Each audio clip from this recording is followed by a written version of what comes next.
หมอยสูงค่ะหมอยสูงพี่ๆน้องๆผู้บันแห้งข้าวใส่หมอหอมกุ๊กกอกค่ะมื้อนี้ก็เป็นวันที่26เดือนธันวาคมปี2025ในตอนรายการเฮาค่ะตอนในเดี๋ยวเอาพี่ๆน้องๆเฮาค่ะมาถ่อมด้วยข่าวง้าวลองตุ้งหนึ่ง SPP SSA ว่าหนังในค่ะ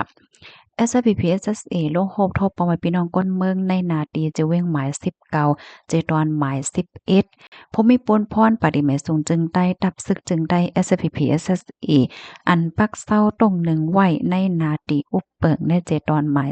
11จิเว้งหมาย19สี่ป่อเมืองใต้ปอดหอกนั่นไล่จัดเฮ็ดปางโฮบทบปอมพี่น้องก้นเมืองตีหนึ่งในเจเว้งสี่ป่อเมืองใต้ปอดหอกนั่นเสในนั่นมีปอมพี่น้องก้นเมืองขึ้นฮอด8ปากก่อปายเมื่อป่นมาวันที่21เดือนธันวาคมปี2025ข้าวยามกลางไหน9:00นไป26มต่อบ่ถึง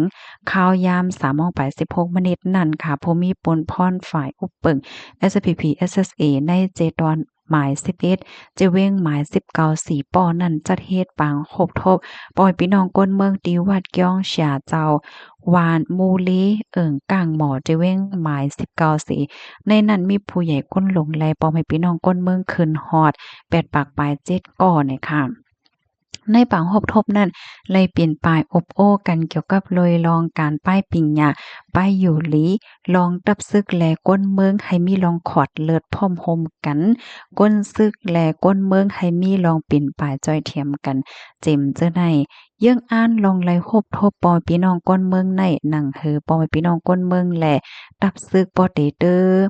ปอเตเตอร์มีลองจำใจกันเตอลองเข้าออกกันเตอลองพร้อมโฮมกันเจมเจ้อในแหวและตาเต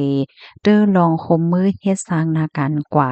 จอมกันข้าวตั้งนาเจมเจ้อในเนี่ยค่ะเอาค่ะอันนี้ก็ติเลยว่าเป็นลองต้งหนึ่ง SPP SSA ว่าในค่ะข้อมูลอันในค่ะเลยเปิงมาดีเพจ SPP Info ต่างไว้เนี่ยค่ะเนาะเอาค่ะอันในก็หนังหือพี่น้องค่ะบ่ได้เลยฮู้จ้อมว่ามีลองต้งหนึ่งเฮ็ดสร้างจังหืออยู่ในนั้นค่ะอ้อ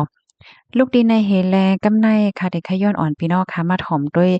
ลองป้ายอยู่ลีอีกหนึ่งค่ะเนาะลองป้ายอยู่ลีเนี่ยก็ได้เรียกว่าลำลองได้แต่เมื่อวานในเฮาค่ะเนี่ยก็ได้รับถ่อมกว่าเย้าค่ะเนาะเกี่ยวกับได้ลองว่าฝั่งห่างอันดีเตจังเฮ็ดให้เป็นตั้งเป็นไตเนี่ยนะมื้อในซ้ำเฮาค่ะมาด้วยค่ะเนาะว่า อันเป็นโซเดียมอันว่าน่ะมันมีในไหลพองไหนคะนะมันมีอยู่ติดไหลละลายพองให้ในนั้นค่ะนะเนาะอ๋อค่ะอันโซเดียมเนี่ยก็มันเป็นส่วนหนึ่งค่ะอันเฮ็ดให้เฮาค่ะเป็นตั้งเป็นไตเนี่ยค่ะตั้งเป็นไตอันว่าในเพราะว่าเป็นแล้วก็มันก็จั่งหนังว่านั่นนะคะเนาะมันก็เฮ็ดให้หน้าใจแกว้มกล้าใจข้าวยามยดยาใจเงินใจทองแหละจั่งใดปยก็ตั้งเป็นอันได้ซ้ำมันจะว่าเต็นเลยว่าเป็นคนอายุใหญ่ว่าสังว่าจังไหนก้อยมือเหลียวก้นหนุ่มก้นกำก็ เลยหันเป็นมาน้ำไหนค่ะอ้อที่หนึ่งในเกลือค่ะเนาะแน่นอนค่ะเกลือมันก็ในเฮ็ดผักในก็ใส่เกลือนำหน้าเป็นเกลือเจียมนั่นน่ะเนาะเกลือในก็มันมีโซเดียมนั่นน่ะกับในซ้ำมาเที่ยงอันในก็อันเป็นก้อนค่ะเนาะเขาฮ้องว่าเพราะว่าเฮาค่ะได้เฮ็ดผักผักใส่น้ำในค่ะนะเปิ้นก็เอาอันเป็นก้อนจังได๋ค่ะเนาะอันตั้งไทยเขาเรียกว่าซุปก้อนเลยค่ะนะ มันจังหนังมันจะมีเป็นผองแล้วก็มีเป็นก้อนจังไหนค่ะเนาะเพราะว่าเฮาขาใส่ก็จังไหนเนี่ยก็มีโซเดียมนำเหมือนกันค่ะมาแทงที่3เนี่ยก็เป็นพองหวานเนี่ยค่ะพองหวานก็มีโซเดียมเนาะอันนี้คล้ายยังไปฮู้กันค่ะในพองหวานบางปอกในเฮาก็แต่ละใจกินจ้าพองหวานว่าสังว่าจังได๋เนาะกับในมาแทงอันหนึงก็เป็นงับปี้เนี่ยเอางับปี้ก็มีโซเดียมเหมือนกันเนี่ยค่ะ ก็กะว่าอันว่ามาจั่งใดเก๋อได้มีน้ำเนาะ2 เห็งมิลลิกรัมเนี่ยว่ามีโซเดียมอ่า2เห็งมิลลิกรัมนั่นน่ะเนาะกับในมาแทงน้ำปลาค่ะเนาะน้ำปลาหวานน้ำซีอิ๊วอะจั่งใดน้ำอันที่ใส่จ้อมไข่โคอะค่ะว่าได้ค่ะเนาะเนี่ยก็มีโซเดียมค่ะแล้วก็มาแทงอันหนึ่งก็ปลาห่าปลาล่าเนาะ อันใดได้พี่น้องใครอยู่ที่เมืองไทยก็ได้ใกล้กินค่ะเนาะมันนางว่าใส่ส้มตำเนี่ยจังได๋เนาะ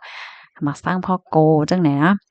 เมืองเฮาก็เบิ่นกินกันน้องก็โยบ่เหลียวไหนมันก็มักอะนะมันก็มักอันนั้นน่ะ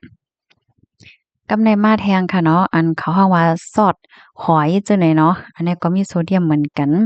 มาทางน้ำพริกเผาค่ะโอ้น้ำพริกเผาก็มีโซเดียมเหมือนกันเนาะใกล้กับมี1ปาก37เนี่ยอ้อ น้ำจิ้มก็มีเนี่ยค่ะนะน้ำจิ้มก็มีอันเป็นน้ำซอสหมักพริกก็มีน้ำจิ้มไก่ก็มีอันนั้นเป็นซอสมะเขือส้มก็มีเนาะอ๋อค่ะมีเหมือนกันเนี่ยค่ะเนาะแล้วก็เขาเตรียมไว้ค่ะเนาะใน1 วันในเราค่ะถูกหลีไล่กินโซเดียมในป่น2เห็งมิลลิกรัมเนี่ยค่ะก็เพราะว่ามันสิเฮ็ดให้เราค่ะมีตื้อต่างเป็นไตและตั้งเป็นเลือดสูงว่าจังหนังไหนเนี่ยค่ะข้อมูลอันนี้ก็ค่ะเลยปีมาที่กองสร้างเสริมสุขภาพเนี่ยค่ะไล่เตรียมต่างไว้เนี่ยค่ะอันนี้ก็เป็นโรงใหญ่ค่ะนะเกี่ยวกับไปลองป้าอยู่หลีเนี่ยบางปองบางไรเฮาค่ะได้ใกล้ด้วยคำกว่าค่ะเนาะว่าป้าอยู่หลีแน่อืมลองใหญ่โยเฮ็ดจังเนี่ยนะมื้อตึ้งหนุ่มตึกกำได้ก็เฮาแต่ว่าจังนั้นไรอยู่ค่ะนะเพราะว่าเฮาค่ะอายุใหญ่มาเย้าเนี่ยก็เฮาก็ได้วนว่าป้าอยู่หลีในลองใหญ่เด้เพราะว่าอยู่หลีกินหวานมาแฮ้งก่อมจางแฮ้งก็เหมินใจไอ้เหมือนนางว่าไข้กว่าอยู่ก็จังกว่าเลยมันติเป็นให้ไหนเนาะอันโลเผอตาเฮาด้วยถึงป้าอยู่หลีเฮาจะเมินหนุ่มๆแล้วเนาะเนี่ยมันก็ยังวนว่าจังไหนลึกกว่าเนี่ยค่ะก็ปานนั้นแหละแต่วันเมื้อในกว่าในเฮาค่ะก็แต่ลุ่มลาด้วยถึงป้าอยู่หลีโดเจ้าเก่าไผมันค่ะเนาะเพราะว่าป้าอยู่หลีในลำลองแต่เฮาฟังอยู่ฟังกินไหนมันก็เฮ็ดให้เฮาคันมันอยู่หลีกินหวานอายุยืนยาวแต่ค่ะเฮียงแลคาว่าจังไหนและคาหันลาจังในหลาไหนคาเลยเพียนด้วยต่างวันต่างเมืองค่ะเนาะมันจังหนังเมือง US ในค่ะไลเนาะก้นเมืองเปิ้นมันก็ในอายุถึงว่า80-90เนี่ยยังแก่นแข็งแรงกึ้มอยู่ค่ะนะไปต่างว่าหังว่าจังไหนก็ยังตึกไปไล่หนังเลียเซี่ยวอยู่จังไหนค่ะอ้อม กำในค่ะก็เลยต้องถามค่ะเนาะว่าเฮียงเปิ้นเป้แก่นแข็งอายุเปิ้นก็บ่7-80ว่าหั้งว่าจังไหนยาวเนี่ยเขาก็ลาดว่าเปิ้นกินอาหารว่าตั้งกินอันมีพ่นหลีนั่นน่ะเนาะเอ่อการกินแน่ลำลองหนาจังเนี่ยเนาะเปิ้นทัดหลีอะเนาะว่าเดือน1วันเดี๋ยวเลยกินอีหัง1วันเดี๋ยวเลยกินหังอันไหลที่มันตึกคึกไปอยู่หลีแหละจังได๋เปิ้นก็เต็มกินกำนั้นเลยเปิ้นก็อยู่หลีกินหวานอายุก็ยืนยาวแฮ่ไหนค่ะอ๋อค่ะย้อนให้อยู่หลีกินหวานและอายุยืนยาวกันกุก็ค่ะหมอยสุงค่ะ